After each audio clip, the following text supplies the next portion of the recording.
Hey, my friends, it's Matt. This is the 10-Minute Bible Hour podcast. And in the 80s, they used to do some kind of deal where the government would cut you a break on your cartoons that were basically just a big advertisement for a toy if you put some little life lesson at the end. So there's a meme that makes fun of the He-Man one, like, until next time, friends. And they give you some little lesson about something for the kids to help the kids not get into trouble so much. And G.I. Joe, they'd always end it with, and knowing is half the battle. And it'd be stuff like, yeah, if you see an abandoned refrigerator, don't crawl in that and lock yourself in. That'd be a terrible idea. And I remember as a child thinking, all of these are abundantly obvious. I don't feel like I'm learning anything. So you can imagine my delight when in the early days of the internet, there's a series of videos where they dubbed over all of those G.I. Joe and knowing is half the battle little life lesson things, except they were super, super offensive, most of them. And so don't go look these up on the internet. They'll ruin your day. You won't be happy. You won't laugh at all. I don't recommend anything on the internet. But what would happen in these videos is they would just, I don't know what was going on. They were just nonsensical, ridiculous. And I remember this one where there's this guy who's like the Arctic G.I. Joe fighter dude. I think his name was Snow Job. Get it? Like you spray snow on something like with your skis. I don't know. And some kids are running along and they're on the ice and they fall and one of them cracks their head or something. And then the other kids are trying to get him off the ice. And here comes Snow Job skiing up.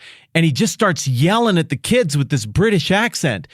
And I have no idea why it was funny at all, other than he tells the kids to give the kid that's out on the ice a stick. Give him the stick. And they start to give him the stick. And then he yells, don't give him the stick. And then the one kid's like, do you know my dad? And that was it. That was the whole thing. Again, don't look it up. But from that moment forward, whenever somebody seems to give conflicting instructions in my head, my internal monologue pictures Snow Job saying, give him the stick. Don't give him the stick. And the last couple times that I've read through the Gospels, it's sort of how I felt about the sword thing. I haven't really put a lot of thought into it, but it seems like there's some conflicting instructions on swords from Jesus. It's like, don't take a sword. Do take a sword. Because in Matthew 10, which corresponds with, I don't remember, Luke 9, something like that, Jesus clearly says, like, don't take anything. You don't need to take money. You don't need to take a sword. You just go around to these different places and you're equipped with the power of the kingdom, the power of God. Miraculous stuff is going to happen. Go with the message, repent, for the kingdom of heaven is at hand. You remember all of this. We talked about it in Matthew chapter 10.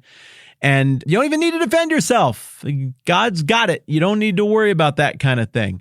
But then in Luke 20, it's got to be 22. I'm turning very, very quickly. I'm going to give you an answer. I think it's Luke 22.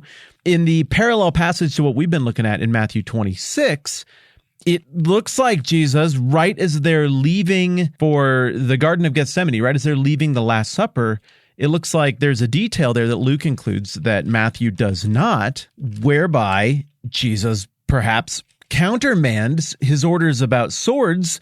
And we're talking about all of this because I think it's important, because Peter's hacking around in people's ears and Jesus is saying, my kingdom is, we're not going to do the violence thing.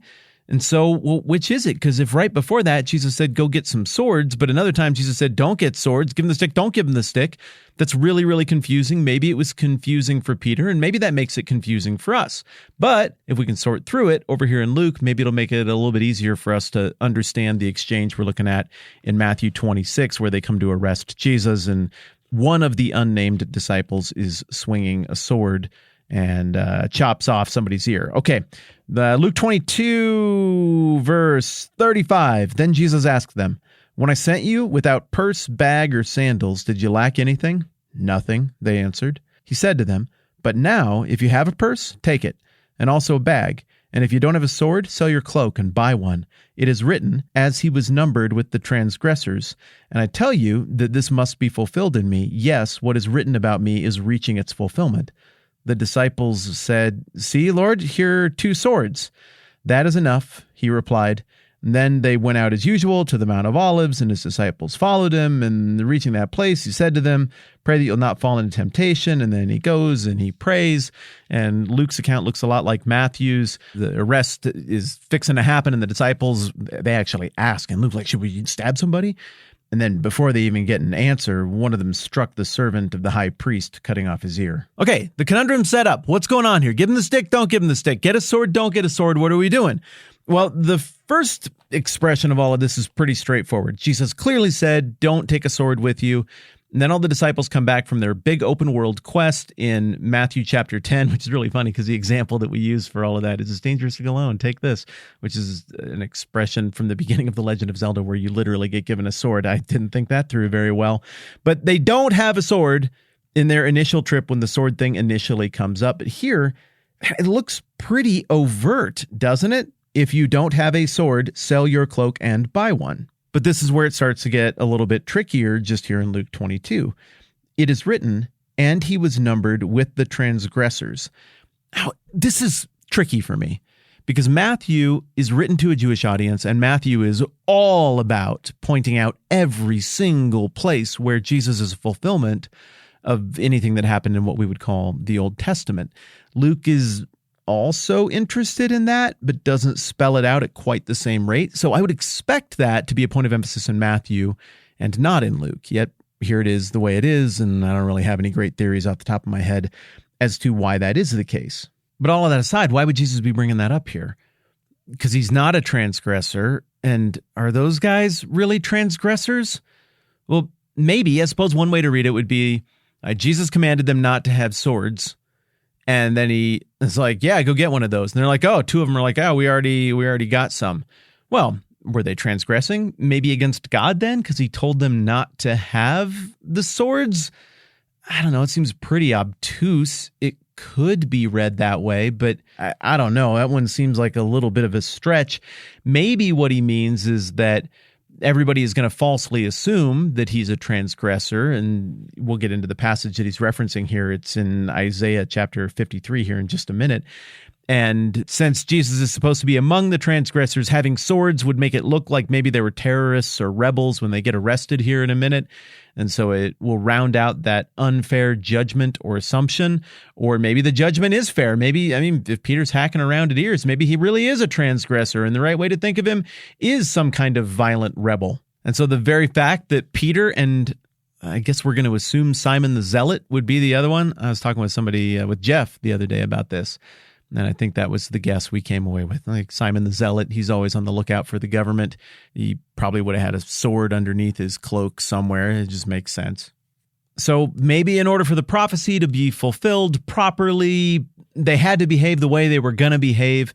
And 2 swords is more than enough. One of you 2 guys is going to act out. And when you do act out, okay, well, that'll be enough to fully justify my arrest. And now that'll give everybody all the mental ammunition they need for me to end up where it is that I need to end up for the grand redemptive plan. It could be other people, very credible people, have suggested that Jesus is invoking some kind of sarcasm here. I'm a very big fan of sarcasm. I think it's a good idea. I think it's an overly criticized, underused figure of speech in Christian circles. And yet at the same time, I'd have to admit that usually the sarcasm comes through a little more clearly in the Bible. If this is the case, man, that is really dense sarcasm, and it almost feels weird to write that down in something that you're going to hand on to future generations because people are going to miss that. Indeed, like if that is sarcasm, most people who read it are missing it. Still, other very, very smart people have suggested that what's happening here is Jesus says this thing like, hey, he's just saying like we're moving into the next phase of the 3 phases I talked about back in Matthew chapter 10. You got this initial open world quest, then we got what happens with the rest of your lives, and we got how things are going to play out when people talk about the kingdom on into the future. Maybe he's saying like we're moving into phase 2 where this is going to get a lot more difficult for you.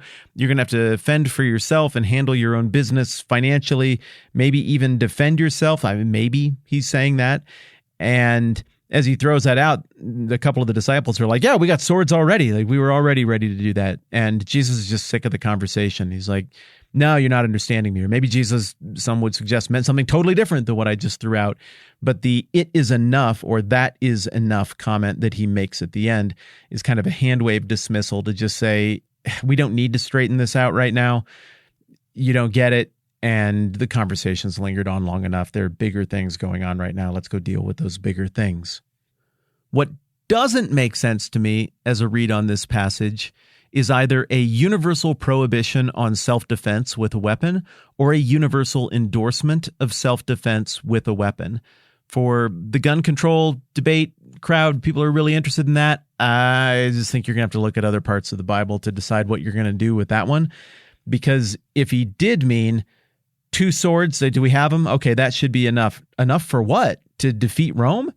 Enough for what? To fend off his arrest? Well, he didn't even try to fend off his arrest. So at least in this circumstance, it doesn't look like he had any interest in these swords being used to defend him. Remember, he's going willingly to the cross. So might Jesus have strong opinions about self-defense and what weapons are on the okay list and what weapons should be on the banned list for self-defense?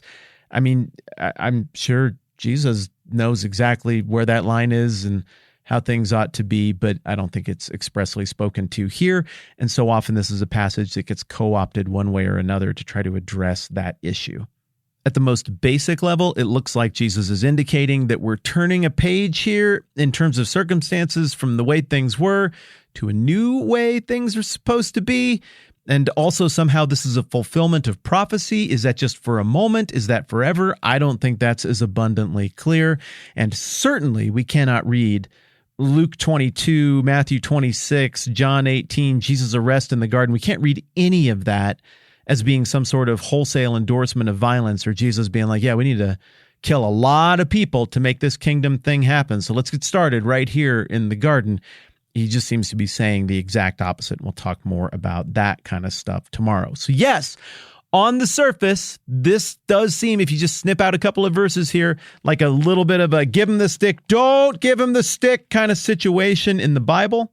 But given that Jesus is talking about being the fulfillment of what was said in Isaiah 53:12, something we'll get to in a future conversation, and given that we are on this pivot moment between one era of his time in ministry and with his disciples and into another era of the disciples and the church, I would say that that contradiction is maybe not as grand as it is sometimes made out to be, but we'll have more time to sort that through in coming days.